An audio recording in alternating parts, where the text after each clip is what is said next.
Gracias.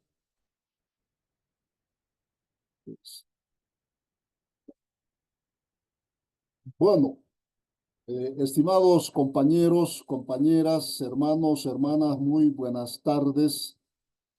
Estamos en este diplomado sobre liderazgo político, comunitario, descolonizador y gestión pública para vivir bien. Seguramente en otros módulos han ido viendo y en todos los módulos es importante hacer énfasis la importancia de reflexionar, de discutir, de debatir sobre los liderazgos. ¿Qué es un líder? ¿Qué es una lideresa? A principios habíamos un poco reflexionado sobre estos conceptos, ¿no?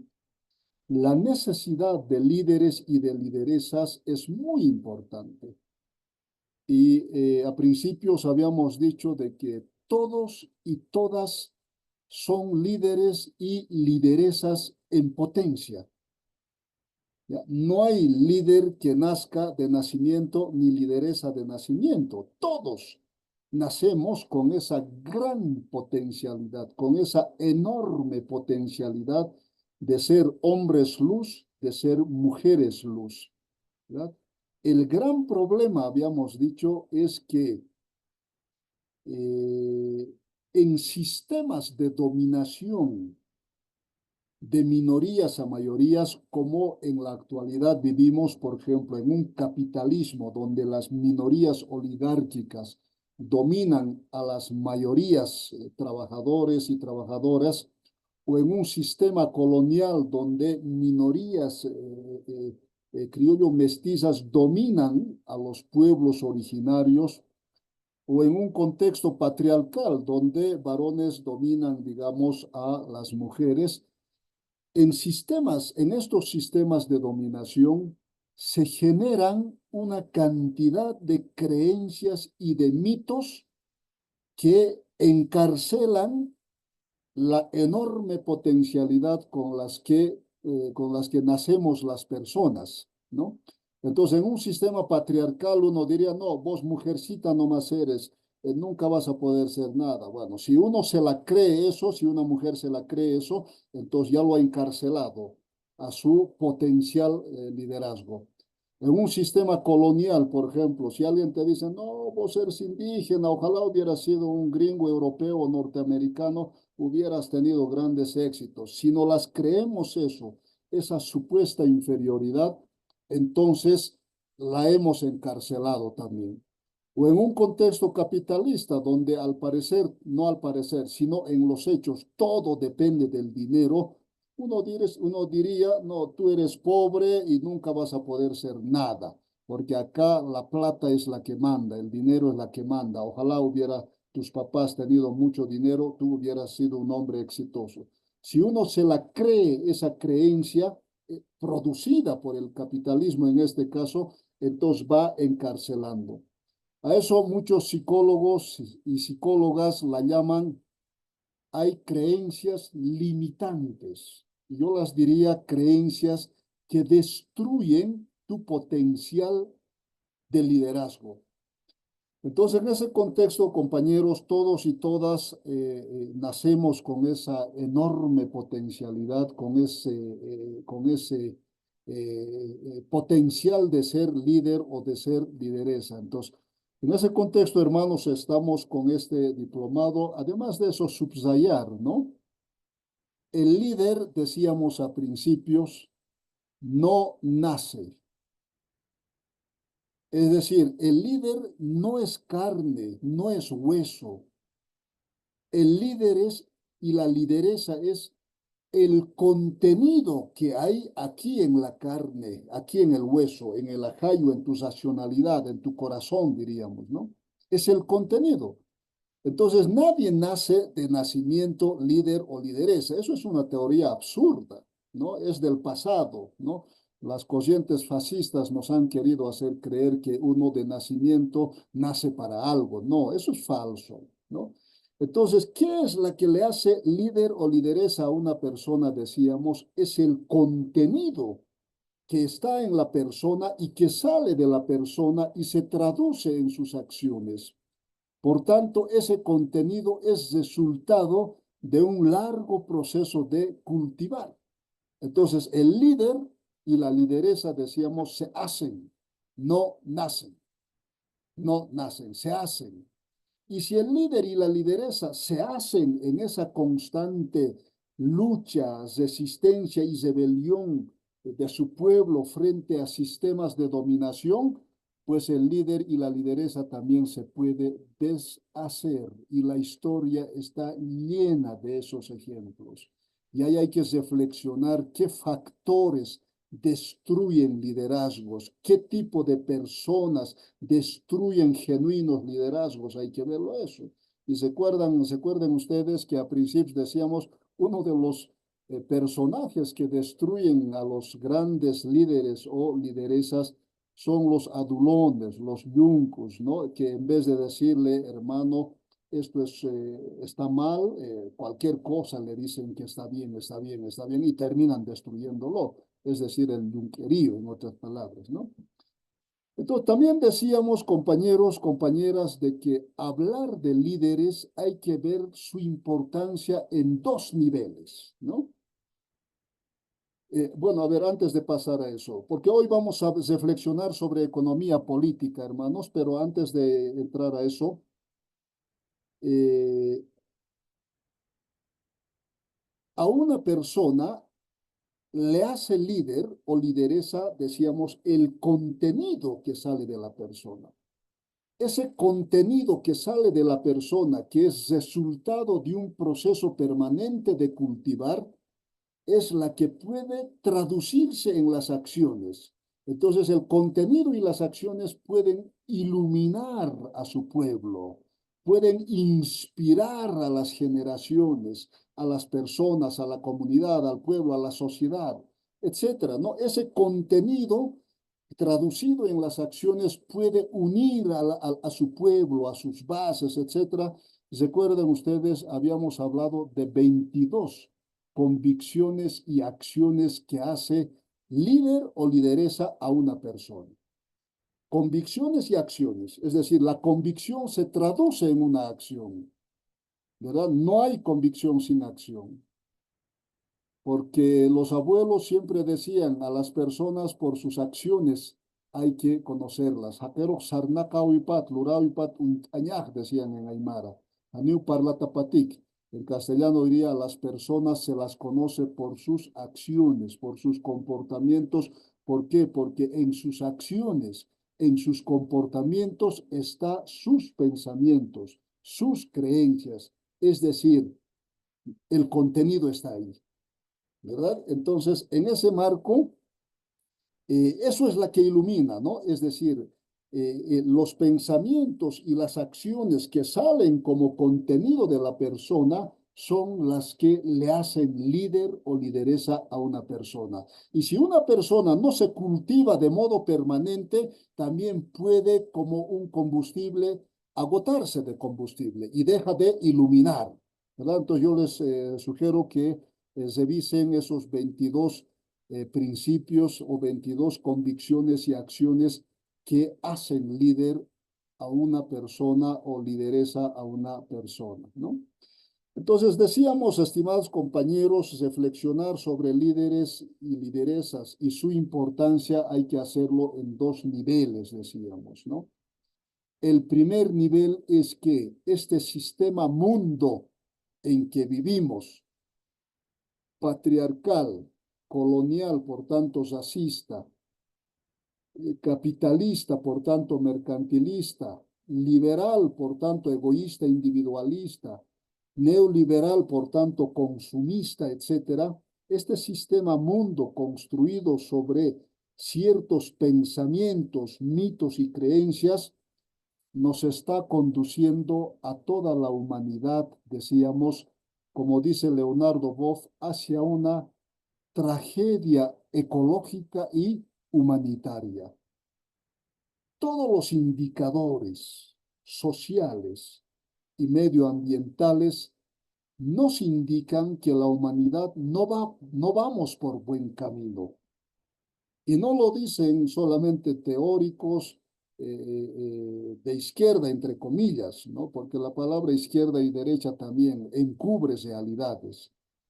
Entonces, si no teóricos como Tomás Piketty, qué sé yo, como Joseph Stiglitz, ¿no? Quien dice que la economía, por ejemplo, va permanentemente concentrándose cada vez en pocas manos y la pobreza en muchos. Pero para concentrar cada vez la riqueza en pocas manos, se destruye cada vez la madre naturaleza, ¿verdad? Entonces, ¿a costa de qué se concentra la riqueza en pocas manos y la pobreza en muchos, ¿no? En política, la tendencia al autoritarismo es universal o es mundial, diríamos, ¿no? Todos los sistemas, llámese izquierda, derecha, centro, partido cristiano, lo que sea, avanzan hacia un mayor autoritarismo. Eso es preocupante. Es decir, la pretensión de dominio es sin límites. La angustia por el poder, diríamos, es sin límites en todos los niveles. ¿Ya? En niveles políticos, en niveles académicos, universidades, etcétera, o incluso en organizaciones sociales, en un sindicato, en un ayllo, etcétera, ¿no? Entonces, todos los indicadores sociales y medioambientales nos muestran que la humanidad no va por buen camino. Pareciera que nos encaminamos hacia un cada vez mayor oscurantismo. Entonces, es ahí donde se requiere hombres y mujeres luz que iluminen. ¿Para qué? Para transformar esta realidad. Y sabemos que la transformación no va a ser de la noche a la mañana, porque las creencias, los pensamientos de los sistemas de dominación están muy metidos en nuestro inconsciente, en nuestro cerebro, diríamos, pero en la parte inconsciente.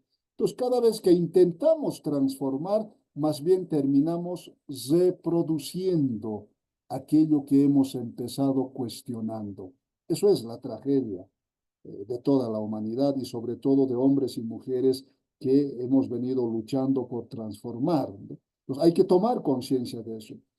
Entonces, la importancia de hombres luz y de mujeres luz es porque quisiéramos transformar esta realidad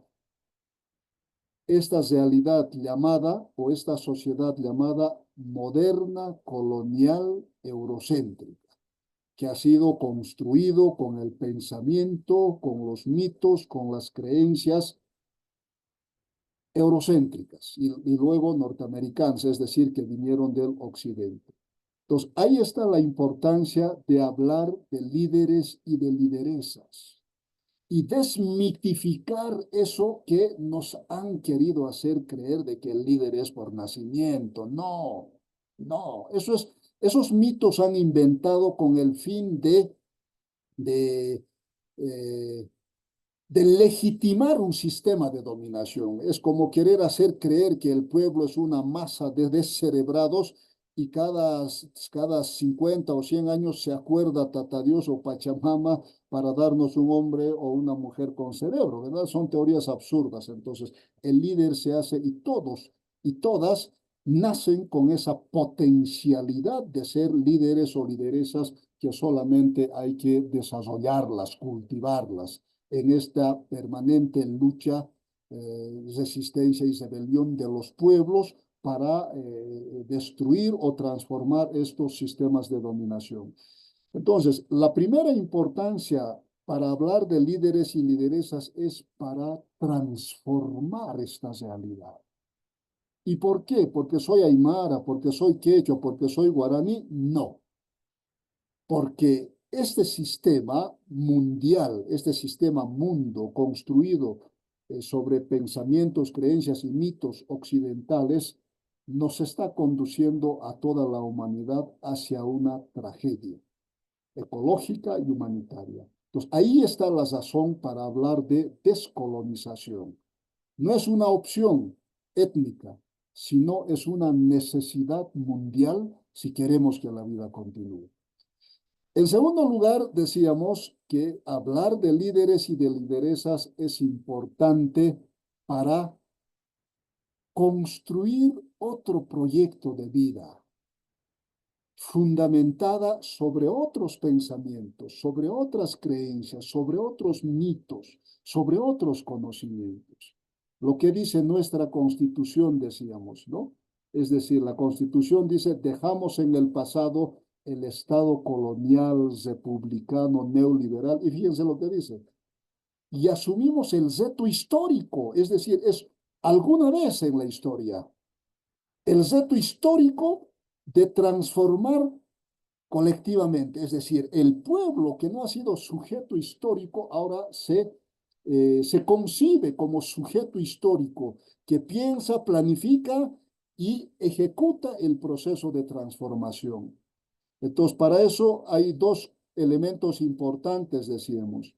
Para transformar hay que conocerla. Nadie transforma una realidad que no la conoce. Entonces, si queremos transformar el patriarcado, el colonialismo, el capitalismo, el liberalismo, el neoliberalismo, entonces tenemos que conocerla, cómo funciona en la economía, en la política, en la cultura, en la educación, en los bancos, en la iglesia, etc. Entonces, para transformarla hay que conocerla. Y por eso estos nuestros 10 módulos, ¿no? Que intentan arrojar luces de partes de la realidad, ¿no? Ya sean de la historia, cómo surge la modernidad. Ahora, por ejemplo, veremos desde la economía política, ustedes están avanzando con el compañero Jorge Viaña, entonces conmigo de la manera más coloquial, más didáctica, la vamos a tratar de explicar por qué hay ricos y pobres, ¿no? Y por qué, y cuál sería la propuesta de salida, ¿no? Entonces, en primer lugar, para transformar hay que conocerla. Y por eso tenemos que motivarnos, creer en nosotros mismos de que podemos conocerla en sus detalles. ¿Qué tipo de pensamientos sustenta esta realidad perversa? Y en segundo lugar, para construir lo nuevo, como dice la Constitución, dejamos en el pasado el Estado colonial, republicano, neoliberal, machista, racista, etcétera, y asumimos el reto histórico de construir colectivamente el Estado plurinacional y el vivir bien. ¿Verdad? Es decir, para entender qué es el Estado plurinacional, vamos a primero tener que entender qué es el Estado moderno, colonial, eurocéntrico. ¿Verdad? O sea, no es un simple cambio de denominativo, como algunos quieren darlo a entender. No, no. No se trata de enunciados, se trata de contenido, ¿verdad? Entonces, para construir lo nuevo, hay que imaginar nuevas realidades. Hay que producir nuevo conocimiento. Lo nuevo no se construye con el viejo conocimiento, no se construye con las viejas creencias, no se construye con las viejas maneras de hacer política, economía o cultura. No se construye, diría mi abuelo, con las viejas mañas. Lo nuevo se construye con el nuevo conocimiento. Y lo nuevo conocimiento hay que imaginarla, hay que crearla, hay que producirla. ¿Y desde dónde vamos a imaginar, crear, producir? Desde la sabiduría ancestral. ¿Y por qué? Ahora lo vamos a ir entendiendo un poquito en economía. ¿Por qué? Porque la sabiduría ancestral era realmente una sabiduría pensada para afirmar, reproducir y desarrollar la vida de los seres vivos y de los humanos. No era una sabiduría, no era un conocimiento para acumular riqueza a costa de la miseria de los otros. No era para dominar pocos a muchos. No era para concentrar conocimiento en pocos a costa de la ignorancia de los muchos, ¿no? Entonces, en ese contexto, estimados compañeros, compañeras, es muy importante y quería hacer énfasis, más que énfasis, recordarles la importancia de hablar de una formación permanente de líderes y de lideresas, para transformar una realidad perversa y construir una realidad deseada. Y para eso necesitamos conocer y producir nuevo conocimiento. Vamos a producir nuevo conocimiento solo y únicamente si creemos en nosotros. Si no creemos en nosotros, nunca, siempre vamos a ser meros consumidores de conocimientos producidos en otras partes. Y no estoy queriendo decir que no hay que leer los textos, hay que leerlos, pero desde nuestra realidad, ¿no? A ver qué es lo que sirve a nuestra realidad y a nuestros objetivos y qué es lo que no sirve, más bien sirve para reproducir el orden establecido. Entonces, en ese contexto, estimados compañeros, compañeras, hoy quisiera aportar y también compartir con algunas reflexiones en esto que están viendo ustedes, economía política, economía política. Mira, a ver si me permiten, acá tengo unas diapositivas. ¿Cómo se hace esto? Aquí está.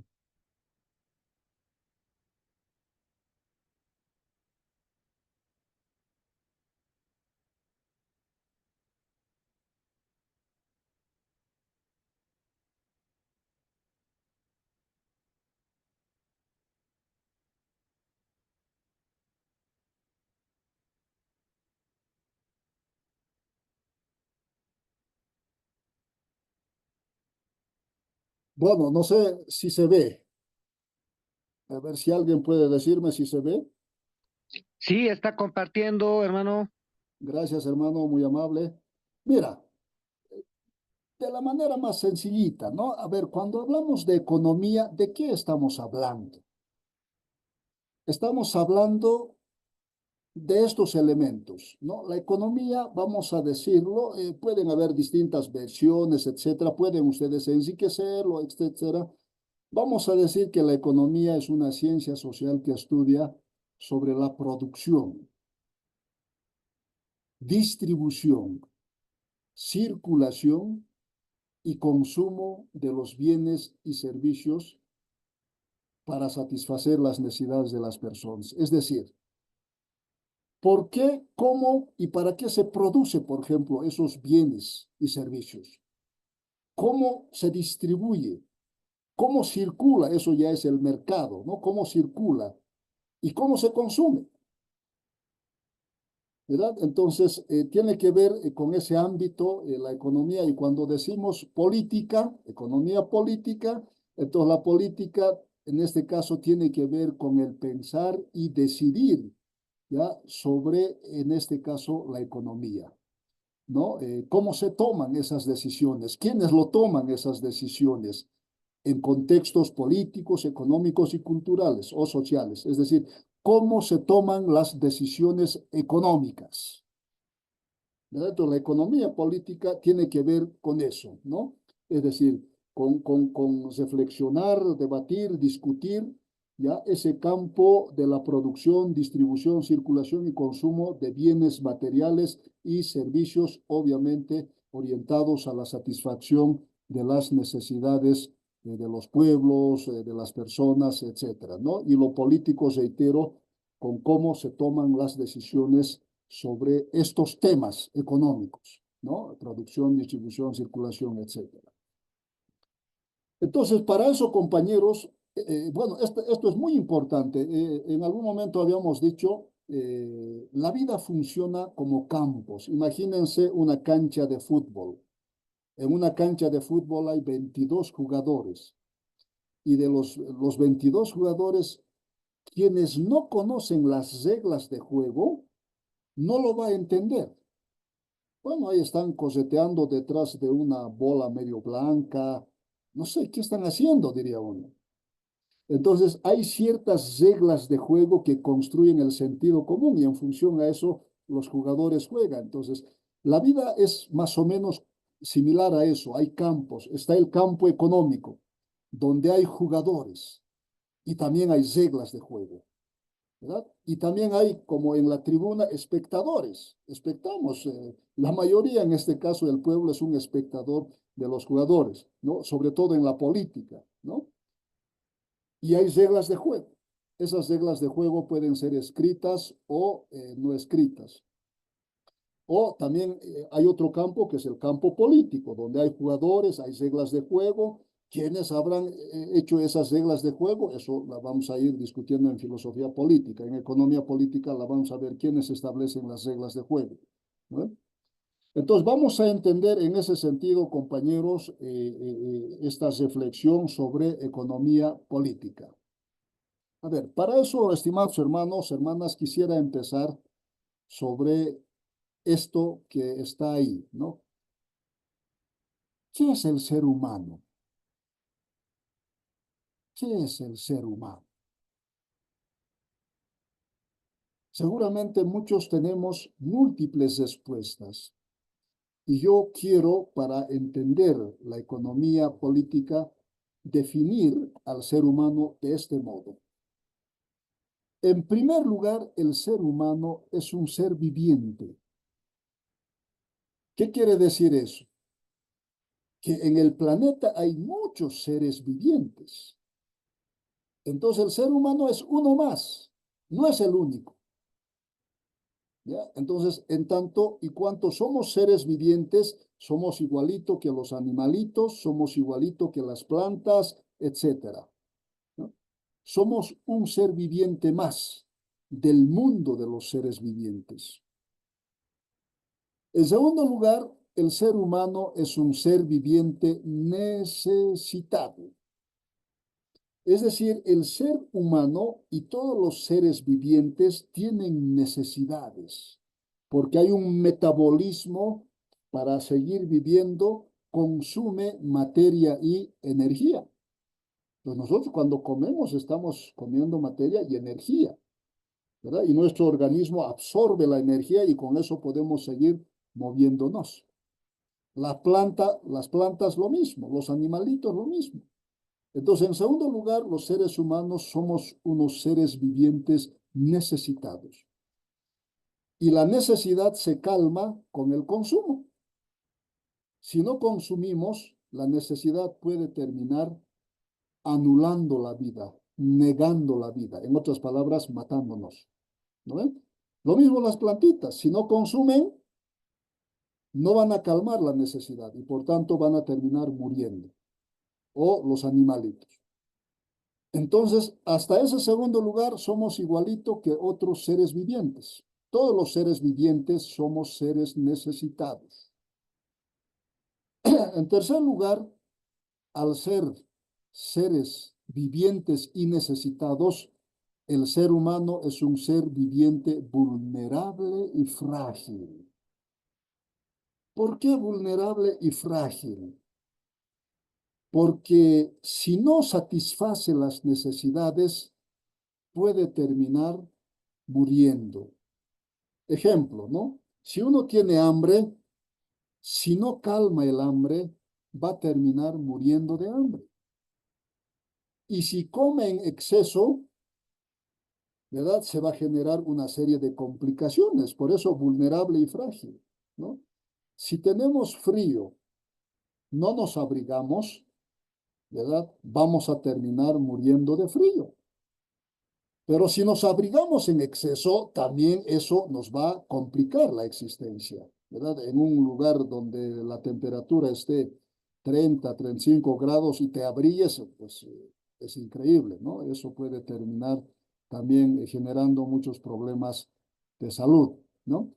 Entonces, todo ser vivo es vulnerable y frágil, depende de ciertos equilibrios. Si no come, se muere. Si come en exceso, se muere. Si no se abriga, se muere. Si se abriga en exceso, se muere. Si no toma agua, se muere. Si toma en exceso, se ahoga, se muere igual, ¿verdad? Entonces, el ser humano, al ser un ser viviente necesitado, es un ser viviente vulnerable y frágil, depende de equilibrios. Y lo mismo podemos decir de la madre naturaleza, al ser un ser viviente, también pues requiere de esos equilibrios y también tiene estas vulnerabilidades, ¿no? Y por eso estamos con este tema del cambio climático. En cuarto lugar, esto es la diferencia, compañeros, que marca al ser humano. El ser humano es el ser viviente más evolucionado que piensa y dialoga en comunidad. ¿Qué es la que nos hace diferente a los seres, a otros seres vivos? Es esta facultad, capacidad de pensar y dialogar en comunidad. Por tanto, podemos construir consensos, acuerdos. Eso en los animalitos no se va a ver.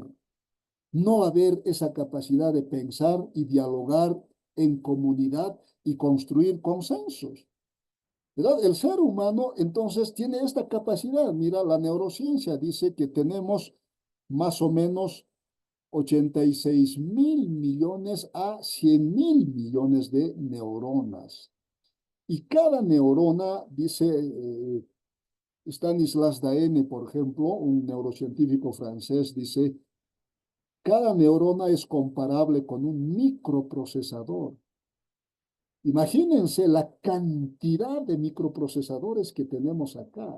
Es una maravilla, es una maravilla, es impresionante esta maravilla que tenemos. Por eso, como estos neurocientíficos dicen, hay que conocerla para saber utilizarla y para saber cuidarla. ¿Qué es la que puede destruirla, la que la puede intoxicar, etcétera? Entonces, este cuarto que decimos, el ser humano es el ser viviente más evolucionado que piensa y dialoga en comunidad. Es la que nos marca diferencia de los otros seres vivos, en particular de los animalitos. Y esto en filosofía política la vamos a discutir. Desgraciadamente, diríamos, o lamentablemente, esta capacidad de pensar y dialogar nuestros problemas, nuestras necesidades en sistemas de dominación ha sido expropiado por minorías dominantes, condenando al pueblo, ¿ya? O negándole al pueblo en su capacidad de pensar y dialogar, ¿verdad? Entonces somos aseados como ganaditos, ¿no? Como ganado de ovejas. Entonces, en cuarto lugar, reitero, el ser humano es un ser viviente más evolucionado que piensa y dialoga en comunidad. Pero hay muchos dirán, oye, no estamos dialogando ni pensando. Por eso, más bien como animalitos, nos estamos ladrando unos a otros, nos estamos insultando y al mismo tiempo estamos en un sistema de la ley del más fuerte, del más astuto, del más vivo, del más sucio, etcétera. Es que los sistemas de dominación nos están deshumanizando, ¿no?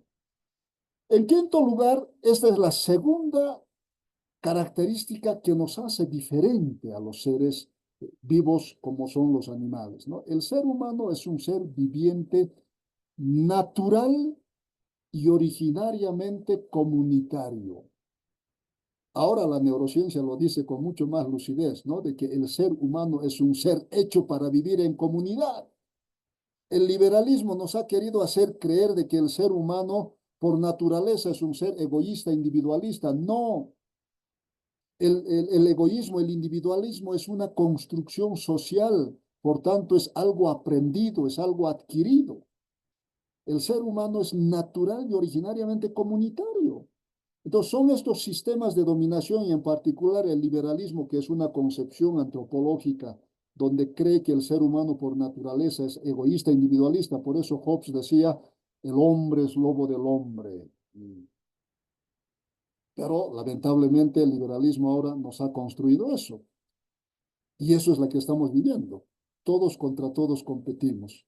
¿Ya? Nos miramos como adversarios, con inseguridad, con susceptibilidad, con envidia, etcétera, ¿no? Eso es el liberalismo nos ha construido de ese modo, ¿no? Y hoy en día, lamentablemente, hemos llegado a hacer eso. Pero natural y originariamente el ser humano es un ser vivo hecho para vivir en comunidad. Y por eso los propios griegos decían, cuando una persona no tiene comunidad, no vive en comunidad, lo decían, es un ideón. Ideón es no ser humano. De ahí viene la palabra idiota, ¿no? Es decir, aquel que no puede adaptarse a la comunidad, al equipo, ¿no? Entonces, yo defino, compañeros, al ser humano con estas 5 características para entender lo siguiente. ¿Cómo surge la economía? Entonces, acá tenemos, si ustedes ven, ahí hay 2 personitas, un varoncito y una mujercita, y acá están las 5 características del ser humano.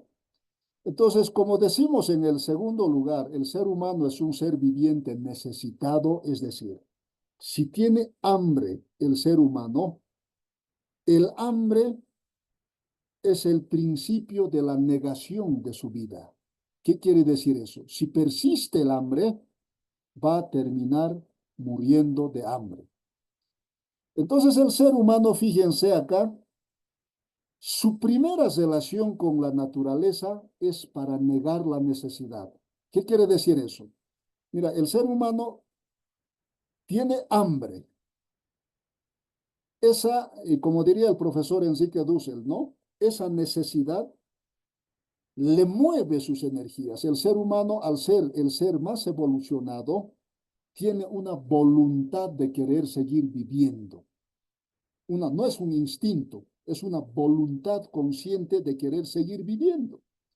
Entonces siente hambre el ser humano y por tanto va en búsqueda de cómo negar el hambre, de cómo anular el hambre, de cómo satisfacer el hambre. Entonces se conecta, se relaciona con la madre naturaleza, y ve unos, hoy en día llamamos frutos, ¿no? Unos objetos colgando de los árboles y a partir de muchas pruebas descubre que eso sí se puede comer. Entonces, a ese objeto, imaginemos hoy en día, ya lo llamamos, podemos llamar manzana, plátano, lo que sea, ¿verdad?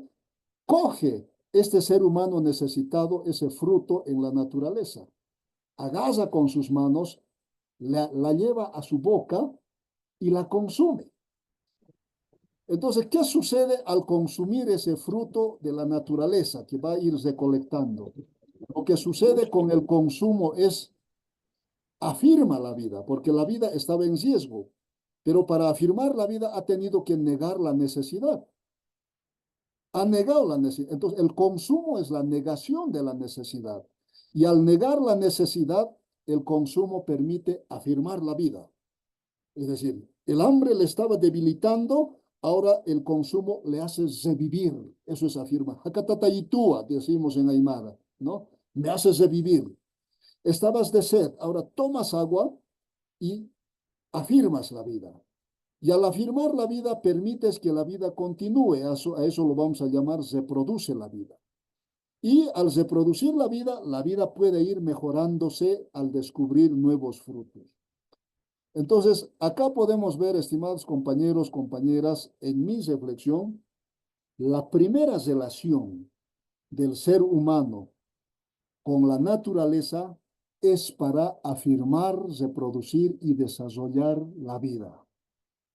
Por eso a la madre naturaleza se la va a considerar como madre tierra, porque permite que la vida continúe, ¿verdad? Es generadora de la vida, ¿verdad?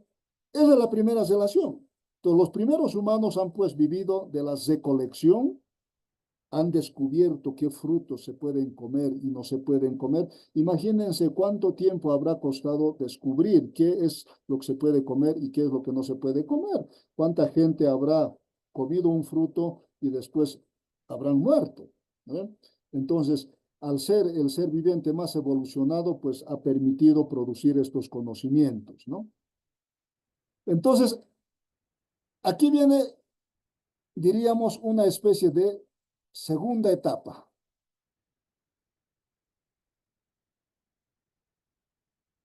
¿Qué pasa en la naturaleza? ¿No? Vas recolectando frutos, vas cazando, vas pescando y de repente ya no hay para recolectar, ya no hay para cazar, ya no hay para pescar. Entonces tú vas más allá, ¿no? Como son nómadas, vas más allá, pero de repente hay más allá también hay otras tribus. Entonces ahí surge, vamos a decir, la agricultura y la pecuaria, la ganadería, ¿no? el recolector se va a convertir en agricultor, el cazador en pastor, etcétera. Pero ¿qué sucede para eso? ¿No? Entonces, en la primera relación, el ser humano se relaciona con la naturaleza, coge el fruto para afirmar, reproducir y desarrollar la vida, para que la comunidad de los vivos, de los seres humanos, continúe con vida. Pero cuando ya no hay para recolectar, ya no hay para cazar o pescar, el ser humano se relaciona ya ahora de otro modo con la naturaleza. Se relaciona a través del trabajo. Entonces, el ser humano siente necesidad, pero no hay un fruto para coger y comer, o un animal para cazar y comer, no. Sino en esta oportunidad el ser humano ahora va a tener que ver a la naturaleza como un objeto de trabajo, ¿no? Desde donde ahora se pueda producir. Van a empezar a domesticar las plantas, ¿no? La papa, la quinoa y otras plantas en tierras bajas. Y al domesticar van a descubrir que eso sí se puede sembrar y producir. Entonces, ¿qué es lo que no va a cambiar? ¿No? El ser humano se relaciona a través del trabajo con la naturaleza y empieza a producir, por tanto hay un producto. Entonces, ese producto, resultado del trabajo, van a consumir. Pero aquí lo que no cambia es que el trabajo, la producción, el producto y el consumo sigue siendo para afirmar la vida, sigue siendo para reproducir la vida de la comunidad y sigue siendo para desarrollar la vida de la comunidad. Entonces no cambia. Entonces, fíjense acá, la relación con la naturaleza es para la vida y por la vida. Y el trabajo que en una segunda etapa va a ir surgiendo como mediación en la relación con la naturaleza sigue siendo para afirmarse, producir y desarrollar la vida. Entonces, la vida es la que va a organizar ya a los seres humanos, ¿no?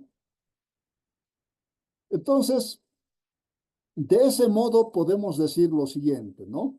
Si los seres humanos se han relacionado esta vez con la naturaleza a través del trabajo, ya para producir y tener unos productos y consumirlos, a eso podemos llamarlo, aquí surge una economía para la vida, es decir, una producción para la vida, una distribución para la vida, un consumo para la vida.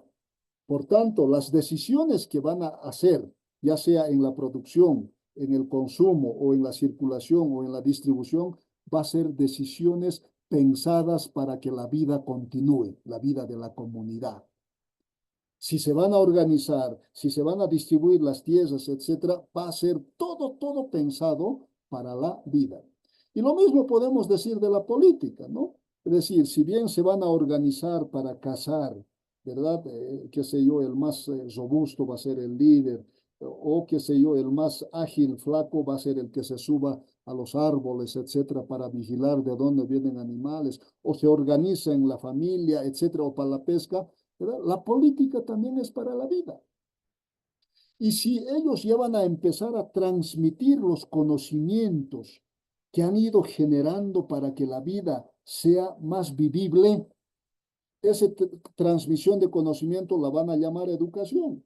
Esa transmisión de conocimiento también es para que la vida continúe, para que no toda generación empiece de cero, ¿no? Entonces, ahí podemos hablar de una economía para la vida. Y reitero, de una producción, distribución, circulación y consumo para la vida de la comunidad. No, no es acá que alguien quiere tener más para dominar más a los otros o para prebendalizar, no. Y lo mismo de una política para la vida, de una cultura, de una educación para la vida. Entonces, esto vamos a llamarlo vivir bien. Es decir, este es el vivir en armonía con otros seres vivos, en equilibrio, no estás desequilibrando ni tu propia vida ni la vida de otros seres vivos, y en complementariedad, todos los seres vivos nos podemos complementar para que la vida continúe. Entonces, la complementariedad en armonía, equilibrio y complementariedad entre las personas, entre los pueblos y con la madre tierra. Eso es el vivir bien. Entonces, ¿qué es el vivir bien? El vivir bien es un sistema,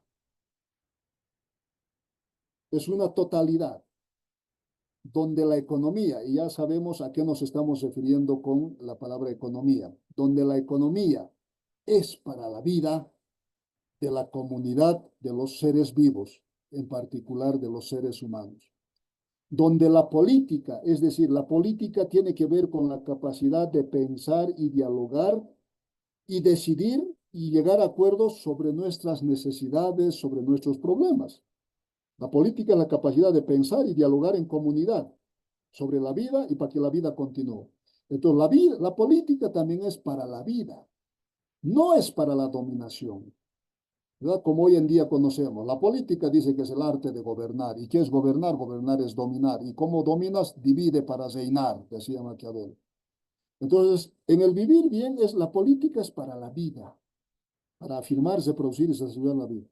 La cultura, es decir, la transmisión de conocimientos, la creación de mitos, de creencias, etcétera, es también para la vida. El vivir bien, entonces, es un sistema biocéntrico, donde la vida es el criterio único y absoluto que organiza la vida, perdón, que organiza la economía, la política, la cultura, la religión, etcétera.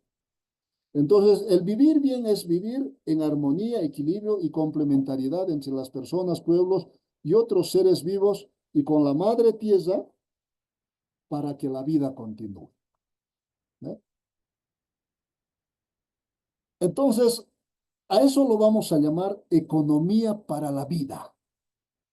Decisiones económicas en la producción, distribución, consumo, circulación, etcétera, para la vida. Entonces, la primera economía, y por muchos milenios, ha sido una economía para la vida. Y en nuestras comunidades lo hemos visto todavía hasta hace muy poco y aún podemos decir que sobrevive todavía, ¿no?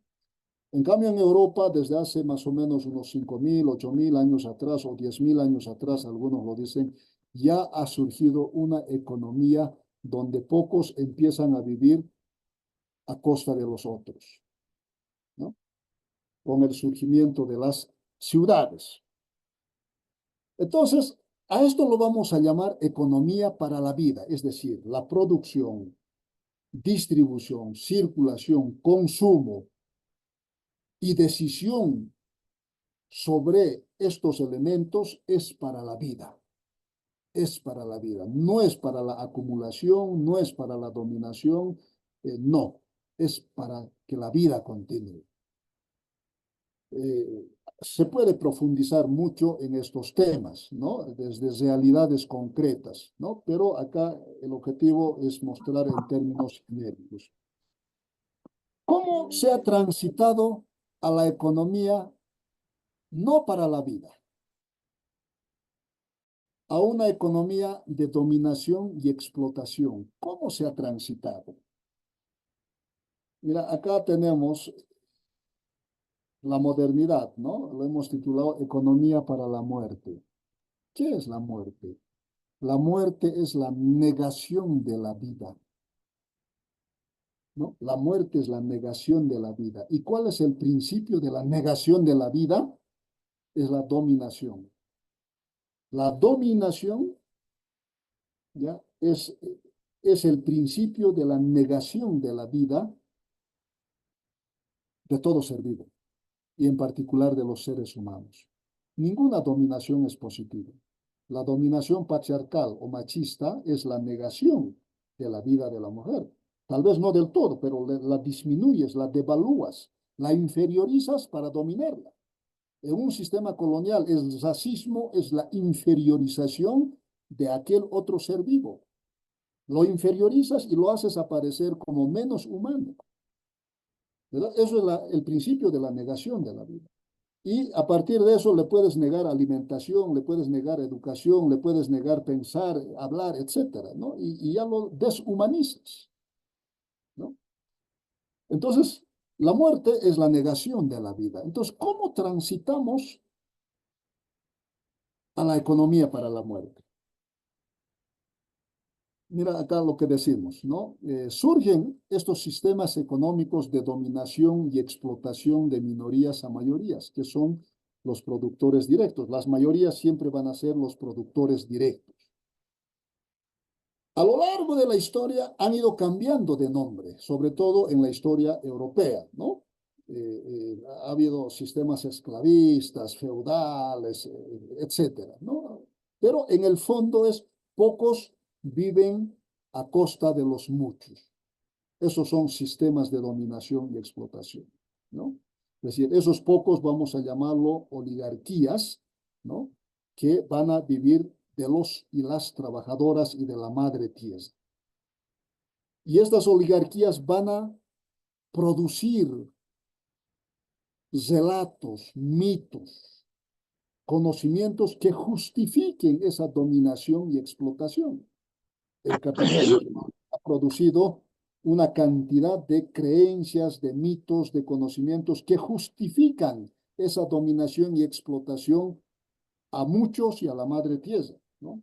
Entonces, estos sistemas se consolidan, algunos lo dicen, en los últimos 5.000 años, en un momento histórico que comienza, dicen, en Mesopotamia, algunos en Egipto y en las costas orientales del Mediterráneo. Igualmente en la India y en otros lugares, pero también algunos dicen acá en Abiyala habría que investigar eso. Pero ¿cómo se da esto? Mira, este es un cuadrito del profesor Enrique Dussel. Aquí abajito en la izquierda está la comunidad de los trabajadores, ¿no? Los que trabajan. En la parte baja izquierda, ¿no? Entonces, esta comunidad, ¿ya? Los que trabajan, ¿ya? Necesitan de medios de producción, ¿no? Puede ser una pala, una picota y modernamente una fábrica. Y a través de eso se relacionan con la naturaleza y de la naturaleza sacamos productos gracias al trabajo. Y esos productos son consumidos por la comunidad de los y las trabajadoras. ¿Cuándo se quiebra esto? ¿Ya? Cuando surge una minoría, aquí en la parte izquierda, en la parte de arriba, ¿no? Ahí hay un gordito, ¿no? Entonces, cuando surgen minorías que van a empezar a dominar a mayorías, ¿ya? Entonces, cuando esta comunidad trabaja, la naturaleza produce, el excedente va a ser apropiado por estas minorías dominantes. Estas minorías dominantes, llámese oligarquías, llámese los amos o los feudales, etcétera, se apropian del excedente producido por los y las trabajadoras y aquello que la madre tierra nos ha dado. Pero con el pasar del tiempo, estas minorías que logran dominar ya a las mayorías no solo se van a apropiar del excedente, ya sea en forma de tributo, de servicio, etcétera, ¿no? No solo del excedente se van a apropiar, sino van a ir apropiándose de los medios de producción, es decir, de la pala, de la picota y en el capitalismo de las fábricas, por tanto ya son dueños de los medios de producción. Entonces, ellos ya no van a ser dueños, los trabajadores y las trabajadoras ya no van a ser dueños de sus medios de producción, sino esto va a ser apropiado por estas minorías dominantes, ¿no? Y después se va a ir avanzando que estas minorías dominantes, acá con la flechita indicamos, se van a ir apropiando de la madre tierra. Entonces, al ser ya dueños de los medios de producción y al ser dueños de la tierra, es casi naturalmente se van a apropiar del producto producido por los trabajadores y del excedente producido por los trabajadores. Entonces, a eso podríamos llamarlo una relación de dominación y explotación, ¿no? Estas minorías van a ir engordando a costa de la explotación de los muchos. Esto es el tránsito, este es el tránsito, en mi opinión, de una economía para la vida a una economía desequilibrada, ¿no? A una economía de dominación y explotación, por tanto, de muerte. ¿Por qué? Porque estas mayorías, aunque sean ellos los trabajadores, ya van a ser negados en su acceso a que es suficiente y estas minorías van a ir acumulando. Entonces, la economía va a ir cambiando de sentido. La producción va a ser para concentrar riqueza en pocas manos, ya no producir vida, ¿no? La circulación va a ser para concentrar riqueza en pocas manos. El consumo igual, ¿verdad? Entonces, esto el profesor Dussel lo llaman economías no equivalenciales, lo llaman, ¿no? Que han ido generando desequilibrio. Y el capitalismo, en un sistema capitalista como en la que vivimos, ¿ya? El capitalista es el dueño de los medios de producción, ¿ya? El capitalista es el dueño de las tierras, tierras, y el trabajador o la trabajadora, pues lo único que tiene que hacer es vender su fuerza de trabajo a los dueños de los medios de producción o a los dueños de las tierras, ya sean, qué sé yo, industriales, ganaderos, etcétera, ¿no? De ese modo está el quiebre y el origen de la concentración de riqueza cada vez en pocas manos, ¿verdad? Esto podemos seguir profundizando. Yo les voy a invitar a que puedan revisar las lecturas del profesor Enrique Dussel, que es una lectura muy didáctica que se llama 16 tesis de economía política, ¿no? Yo les invito a que puedan leerlo, reflexionarlo, discutirlo, debatirlo, ¿no? Ahora, mira, ahora digamos lo siguiente, ¿qué consecuencias está generando este sistema económico donde los medios de producción y la tierra esté concentrada en pocas manos? ¿Qué consecuencias? Y aquí les enumero algunas consecuencias. Por ejemplo, una, pobreza en muchos y riqueza en pocos. ¿Quiénes lo dicen? Por ejemplo, Stiglitz dice, este sistema económico está construido para el 1% en contra del 99%. ¿No? Su libro se llama el precio de la desigualdad, el Premio Nobel de Economía del 2001, Joseph Stiglitz, ¿no? O Tomás Piketty, un teórico francés, no es marxista, nada de aquello, dice cómo la riqueza cada vez se concentra en pocas manos, ¿ya? En pocas manos, es decir, cada vez son pocos los ricos y son más ricos, y la pobreza se concentra en muchos, ¿no? Podemos también ver el crecimiento de la inseguridad ciudadana, de la delincuencia, de la violencia, de los feminicidios, del alcoholismo, la drogadicción, la corrupción, el prebendalismo, la trata y tráfico de personas, el armamentismo, enfermedades, el individualismo, la intolerancia, la mercantilización de la política, la mercantilización de la justicia, el crecimiento del desempleo, etcétera, etcétera. Son muchos indicadores que nos muestran que este sistema económico está produciendo estas consecuencias. Y no solo acá en Bolivia, sino en el mundo entero. En el mundo entero. Entonces, no es una cuestión étnica, ¿no? Sino acá la humanidad no va por buen camino, no vamos por buen camino, ¿no? Y no lo dicen solamente los que dicen ser de izquierda, sino los que dicen ser también de derecha.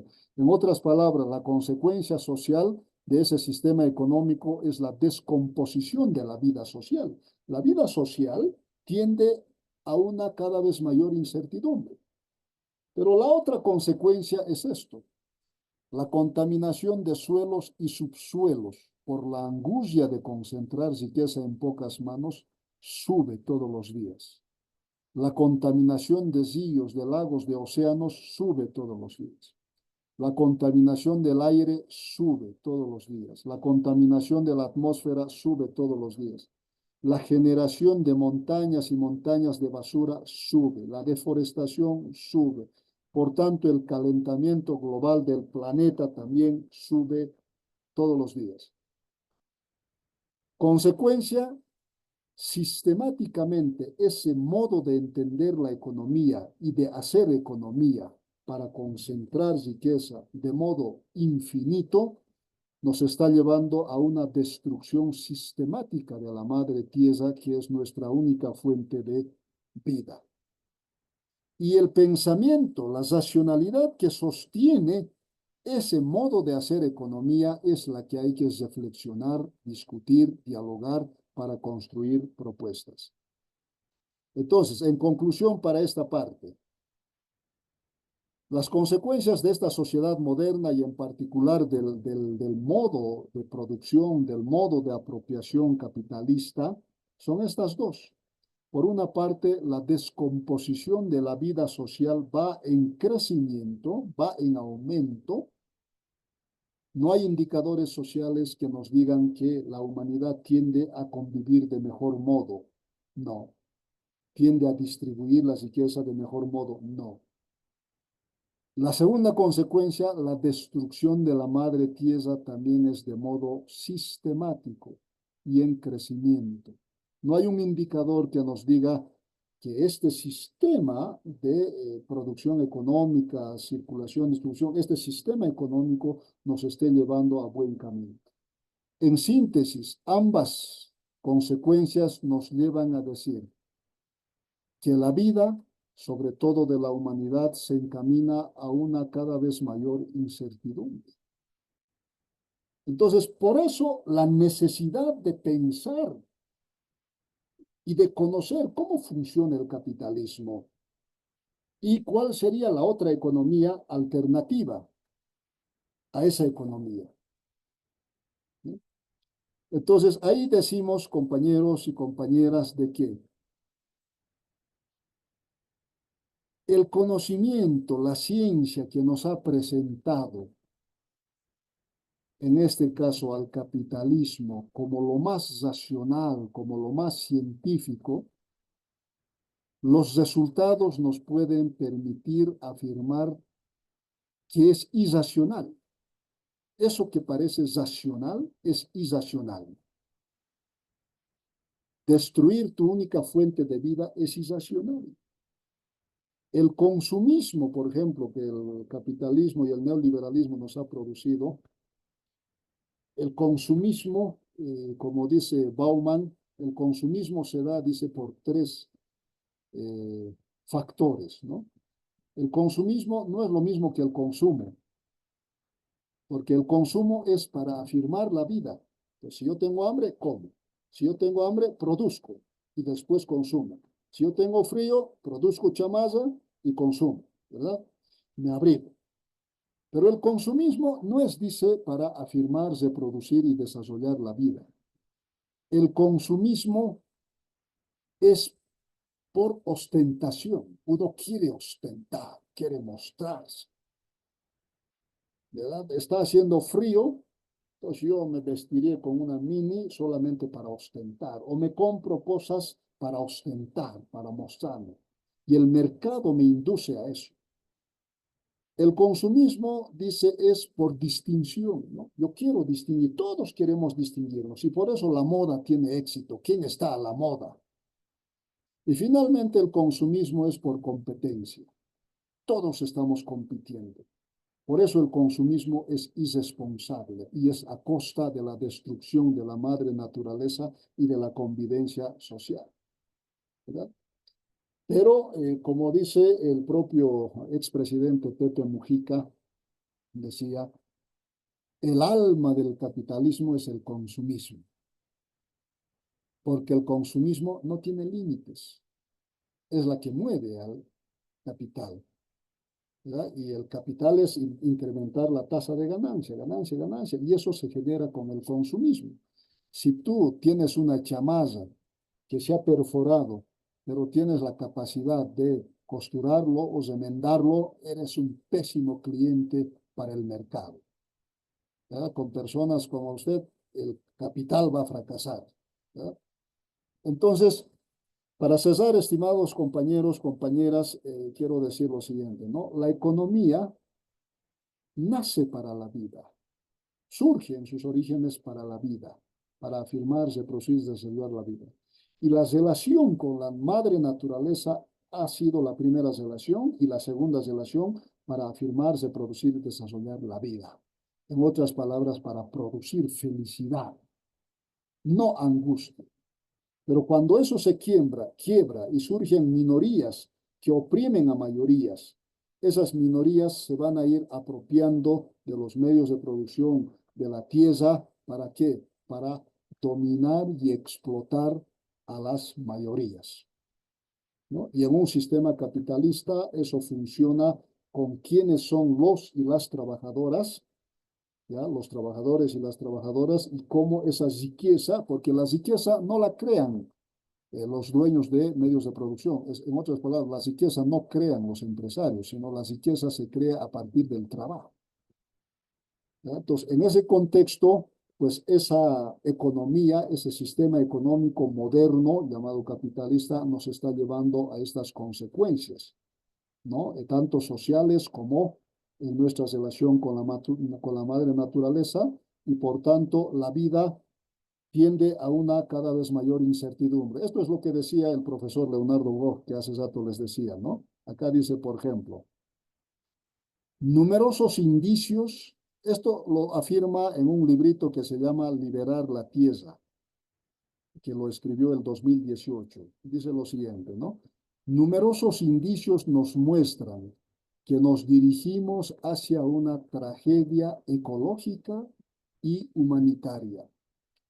Vivimos momentos dramáticos para toda la humanidad. Se anuncian amenazas globales que golpearán la Tierra y pondrán en peligro la existencia misma de la especie humana. Es muy fuerte, ¿no? Lo que dice. Se puede debatir, se puede reflexionar, ¿no? Pero hay indicadores que no vamos por buen camino. Entonces, esto es lo que quería mostrarles, compañeros, y el sábado reflexionaremos cuál sería la salida de esto, eso que vamos a llamar la descolonización de la economía o el tránsito a una economía para la vida. ¿Cómo transitamos? Porque el gran problema, compañeros, de la izquierda o de los hombres y mujeres progresistas siempre ha sido lo siguiente, ¿no? Se empieza criticando, cuestionando un sistema de dominación y explotación, y siempre han terminado reproduciendo lo que habían empezado cuestionando, criticando, incluso luchando contra ella. ¿Qué quiero decir? Siempre se ha ido empezando, siempre se ha empezado cuestionando, criticando, luchando contra todo sistema de dominación y explotación. Y una vez en el poder, han terminado reproduciendo aquello que han empezado cuestionando. Entonces, en ese contexto, hermanos, hermanas, decíamos al principio, para transformar una realidad, en este caso el capitalismo, hay que conocerla, ¿no? Entonces, y para construirla, conociendo, puedes construir, imaginar otra realidad y encontrar los puntos de quiebre. Bueno, yo lo dejaría aquí, compañeros. No sé si tenemos alguna pregunta, y si no, el sábado podríamos dialogar con más tiempito, compañeros. Pero reitero, estas charlas complementarias queremos hacerlo en estos dos niveles, ¿no? En primer lugar, para conocer, y en segundo lugar, para construir una alternativa, para dialogar, diríamos, ¿no? Porque caminante no hay camino, decía Machado, se hace camino al andar. Entonces nadie tiene la receta, ¿no? La única guía para ir construyendo la receta es la vida. Entonces, qué pensamientos, qué acciones económicas nos permiten cada vez más producir bienestar colectivo? Eso tiene que ser la pregunta. ¿Qué pensamientos, qué mitos, qué creencias y qué acciones, qué instituciones, qué normas nos permiten cada vez producir un bienestar colectivo, ¿verdad? Y no una destrucción sistemática? Eso creo que tiene que ser el desafío. Bueno, yo lo dejo acá, compañeros. No sé si tenemos algún comentario, y si no, nos vemos el sábado, compañeros, con la segunda parte, ¿no? Para hablar, reflexionar esto que lo vamos a llamar descolonización de la economía. ¿Por qué? Porque esta manera de entender la economía y de hacer economía, ¿ya? Para concentrar y acumular en pocas manos y la pobreza en muchos, ha llegado con la colonización, ¿no? esto de apropiarse de los medios de producción, de apropiarse de la tierra, para a partir de ella someter a la explotación, a los trabajos forzados, a los muchos, a los pueblos, ya ha llegado con la colonización. Entonces, la descolonización no la vamos a entender como un retroceso en tiempo, sino en cuestionar el pensamiento, los mitos, las creencias que sostienen ese modo de hacer economía. Bueno, muchas gracias, compañeros. Nos vemos entonces el sábado, si no hay algún comentario.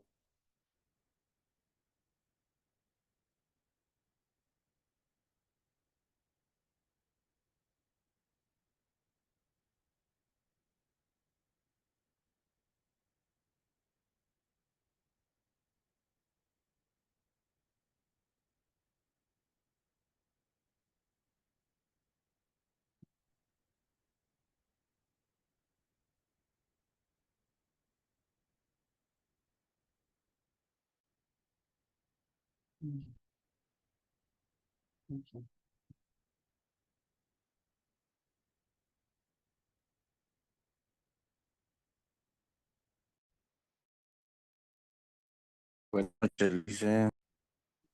Bueno, si no hay comentarios, nos vamos, estimados hermanos. A ver, hay una voz ahí. Estimado hermano, adelante.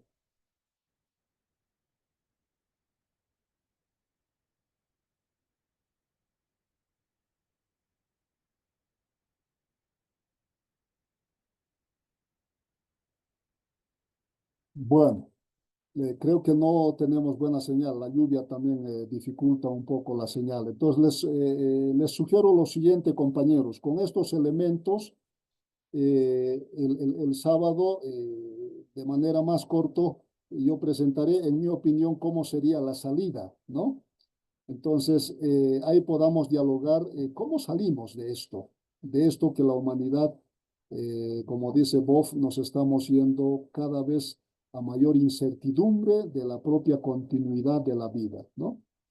Entonces, estimados compañeros, compañeras, muchas gracias. Nos vemos el sábado a las 6:30 p.m, compañeros. Muchas gracias. Muchas gracias, hermano. Que tenga buena noche y a todos igual. Gracias. Gracias. Hasta luego. Nos vemos a todos.